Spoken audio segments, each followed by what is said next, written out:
Hey formulators, this is a different type of video from me. I'm not formulating and I'm not talking about formulating, but I'm talking about formulating on YouTube.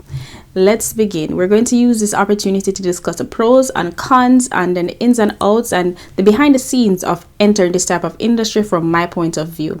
As you know, I have roughly 2,070 subscribers now, and so this is from my point of view, and it might be different from everyone else's, but just keep that in mind. It's just from, my experience doing this and what I think so far. So I'm going to discuss pros, cons, goods, the bad, the ugly, all of that.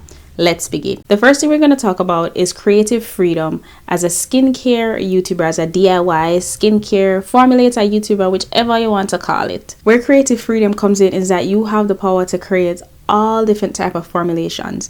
You can create mini formulations, lotion, body butters. You literally, your creative limits, like, it's endless. There's no limits on your creativity. You can create a bunch of different formulas, share them with the world, get their opinion, and help them create their own as well. So that's one of the main things I like about it, and I think you would like, if you were interested in doing a YouTube channel like this, you will definitely like the fact that you can just create what you want. Just as long as you do your research and stuff, you have the creative freedom to create all different type of formulations and recipes that you'd like to share with the world and to add to your skincare line. With this type of channel, you're able to break free from the one size fits all type of skincare routine, because you're able to create, for, as I mentioned before, different type of recipes. So basically you're creating what works. You're creating what works for you. You're even creating what works for people around you. So it's not, it gets rid of that one size fits all skincare routine. The next pro is you create an authentic connection with your viewers, especially if you have a skincare business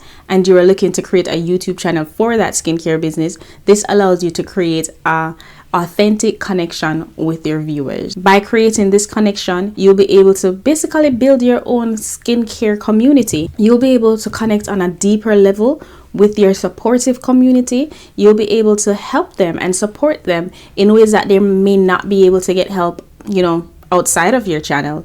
In addition to that, while you're building connection with maybe customers or just viewers who want to make their own products, or they just like watching you, you're also connecting with other people in the industry who might be small YouTubers, or not even small YouTubers, small businesses who just want to learn new information as you go along. So that's another perk of it as well. When you do these videos and you do them correctly and create, genuine recipes and formula, you're actually helping other people or the viewers save money from buying high-end products. You're teaching them how to make products at home for themselves. These are for the viewers that might want to use the products, but you're also teaching people who want to create their own businesses how to create it for their businesses. So depending on the type of content that you are creating, you're helping each of these people in this industry or in this niche in several different ways. So it comes with that as well. The next point I want to go into is education and skill development. Let me tell you something. If you are a business owner and you're doing this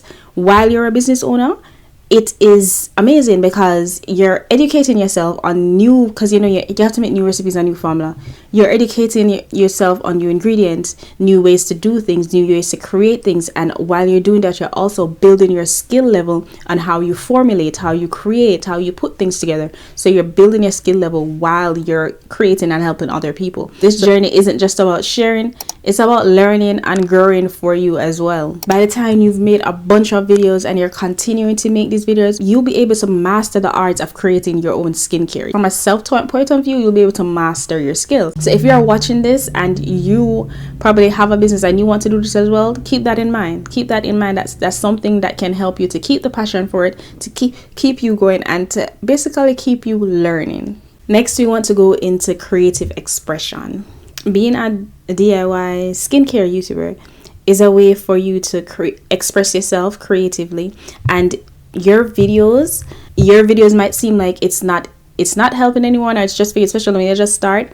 But as time progresses, it's literally an avenue for other people to watch and be encouraged and to have on their journey while they build their own business and their own path in this industry. So the first con that we're going to go over of being a DIY like skincare YouTuber, skincare formulator, is the responsibility. What do I mean by responsibility? I think you guys are supposed to know where I'm going with this, because I speak about this all the time.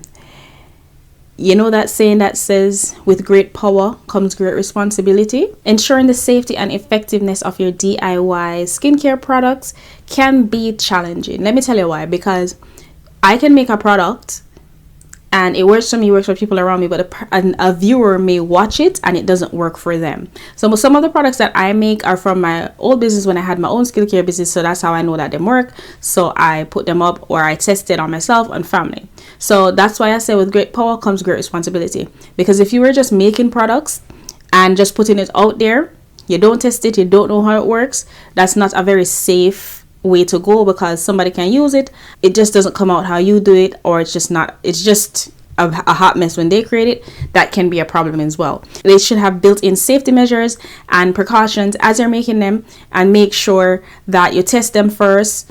You do a test first and make sure what you're presenting to people is correct and effective. You have to be able to do that. So at that point, I'll say is a con of it as well, because somebody might come back and say, hey, this at X, you told me to do this, it doesn't work, it did this instead, right? And you don't really have any way to prove like it works for this person, maybe it didn't work for you. So the responsibility that comes with this niche is, I think it is I believe it's a lot of responsibility. The next thing I want to say, which is one of the main things and the reason why, have you seen anybody else in this industry, like the bigger YouTubers, that a lot of them have to take breaks and maybe just take a step back from it and X, Y, and Z? The main thing is these type of videos are time consuming, okay? Like my sit down videos, those are time consuming too. And the reason why they're time consuming is because some of them, yes, I might be talking off my head, but a lot of them I research first. Even if I have researched before, I'm going back over that research to make sure what I am putting on the internet is factual, because you don't want to go put out anything out there and just make it up. That's wrong false information that you're giving people. So you have to make sure you're doing your research, writing down your points, evaluating your points, and make sure it's the correct thing that you're putting out there to the public. So in that way, it can be time consuming. It can be time consuming when you're doing the tutorials, because you have to set up, first of all, you have to get the products, you have to set up, and you have to make them. Let's say you're doing multiple tutorials for the month. Imagine that, setting up and creating over and over again that's wear and tear in your body. It can become tiring and it can become time consuming. To be honest with you, sometimes you're doing it so much that it becomes a job, and then you're like, damn, I don't think I want to do this anymore or make anything anymore. I used to have a business and I used to make all of my products for the business, and after a while I must stop, because what's the end goal here? Am I going to make the product for the rest of my life, like work myself to the bone for the rest of my life? That's not what I want, and I wasn't sure if I wanted to even scale that business, and it wasn't making as much money either. So it's the same thing with being on YouTube and creating these videos. The good thing is when you put in the work, I'm not saying not to do it, but when you put in the work in the beginning and create those videos in the beginning, as time progresses, you can create less, because those videos do well, the tutorials do well. The tutorials, bringing views and then bringing subscribers, and they're evergreen, so they work for your channel. So you can put in the work and do a good amount of it, but in the beginning, I'll say balance the channel with something else. That's only if you don't want to make it 100% that, you know what I'm saying? If you're okay with 100% tutorials, then fine. But if you don't want it to be 100% tutorials, balance the channel with something else, so you don't get burned out or injured just continuously, putting wear and tear on your body, on your hands, etc., to create these tutorials. So that is something else that you might want to consider, and that is something else that, honestly, I don't see anybody in that industry have a video like this. I talk about this, speaking about things like this. So, or maybe there is and I have never seen it. If you agree with me or you have anything that you'd like to say or add to this, drop it in the comment section. You can leave a like. I forgot to mention to you guys that I am monetized partially. I'm not fully monetized. That's the next thing. I'm still not fully monetized, but I'm monetized partially. So you can send a super. You can leave a comment in the section to support me. You can like it. Any one of those will help. The next con I want to go over is facing criticism. They'll say the beauty industry is saturated. Does it have a lot of people in there? Yes. I wouldn't say saturated. I don't think any niche is saturated. It's just basically what you can do. But there's a lot of people doing this type of content. but they all won't last, and they all usually don't last because they do get burned out, and sometimes they get tired. Sometimes they want to do other things as well. But this is what I can tell you: not everyone will appreciate a DIY approach to skincare. A lot of people, because I know you guys have probably seen it online before with them, a lot of people talk down towards it. DIY skincare, they have negative remarks about it, and sometimes there's nothing you can do about it. All you have to do is just focus on you, what you're doing, your creations, your formulations, your business, and silence the noise. Just focus on what you're doing, because no matter what, they're going to criticize it up, left, right.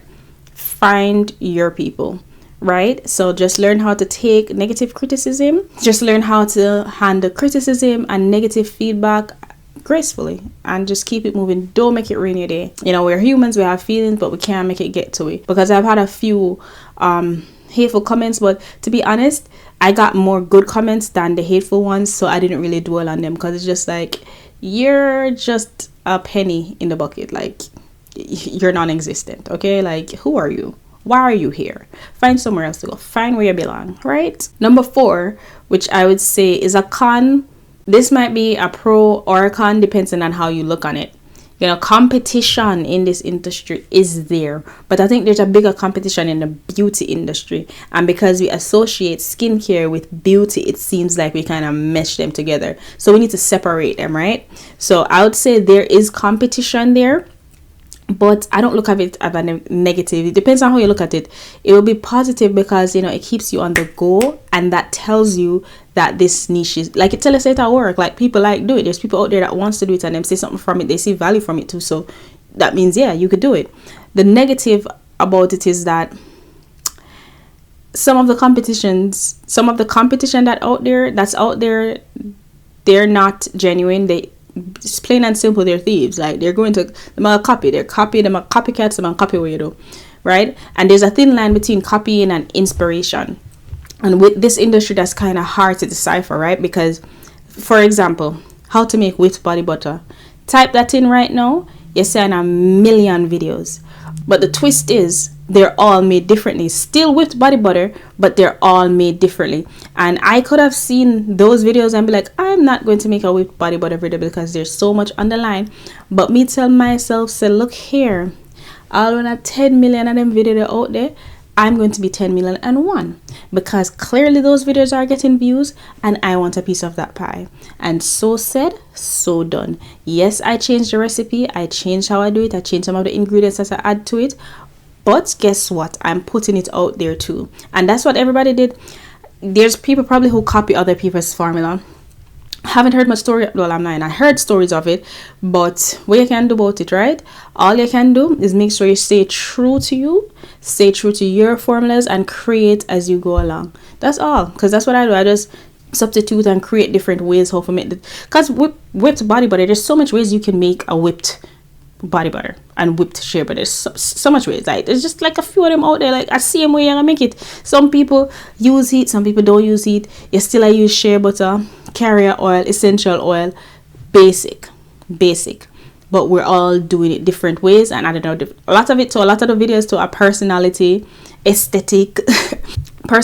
aesthetic and just what the algorithm picks up, because people want, like, people are search for that. So no matter what, it's gonna get a hit. So just be creative with it. Don't copy out someone else's exact formula and the exact style of video.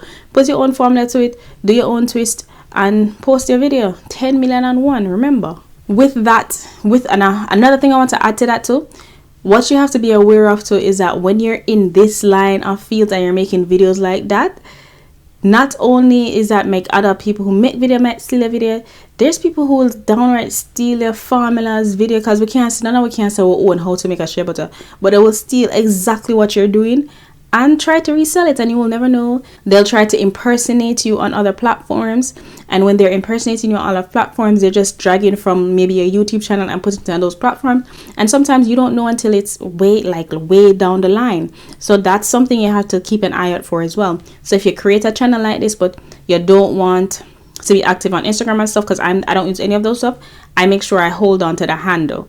Make sure I keep the handle so no one can just go there and create a handle in my name and try to pretend to be me. So make sure you protect your handle, protect yourself, and protect your intellectual property. But no matter what we do, always gonna have people that copy, always gonna have people that try steal. Now when I say copy, I'm not talking about inspiration. There's some people who will take off exactly what you're doing and try to pass it off as their own. Last but not least, probably what you guys clicked for anyways. I should have gave you guys that first. My bad if you didn't. If I took too long to give you that, I'm sorry. It is linked in the description box, the timestamps. So money. You want to know how much a channel like this make, right? And as I mentioned earlier, I am partially monetized, so that means I only get supers, and I've only received super from one person so far. So, and that was probably like a $50 super, and that's it. I am not monetized with AdSense yet, and I've been looking all over to figure out how like what's RPM and CPM is different all across the board.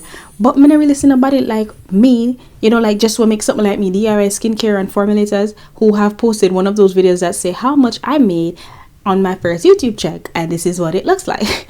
I haven't seen anybody post anything like that.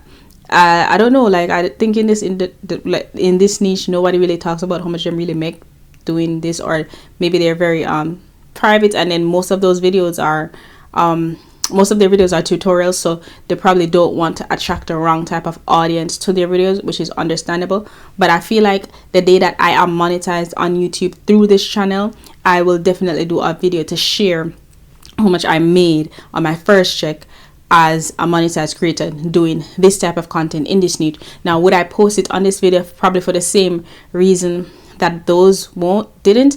I think I would still post on a video because I only have 2,070 subscribers. I will still post on this video. It's not gonna put that much of a dent in my algorithm. I don't think it's gonna affect me that much, and you guys have been seeing my face from the beginning anyways, so I will share that. But for the most part, where it concerns payment, I'm still waiting to get monetized. So whenever I get monetized, if you made it this far in the video, leave a comment, watch the whole video, and help me build up my watch time hours so I can get monetized and share with you what my first paycheck in this niche looked like, and kind of give you an idea of what you might get. Not saying that's what you will get, but because those things are they fluctuate, it's different for everybody. I feel like those type of videos are just good indicators sometimes, and just nice for what. If you guys made it this far, happy filming, and remember to leave a comment below if you'd like to see that video where I'm speaking about being monetized, my first paycheck. Leave a comment below, because the more you like or leave a comment here is the more YouTube will push this video in the algorithm. When they push it in the algorithm, that will help me eventually get monetized, and once that day happens, you guys will be the first to know what this industry holds where it concerns income with my level of subscribers and my level of engagement. If that's what you want to see, then do what you need to do. Thanks for watching, and then even if you don't want to subscribe, that's fine, but still like the video. Until next time, happy creating or formulating, whichever one it is that you like to do.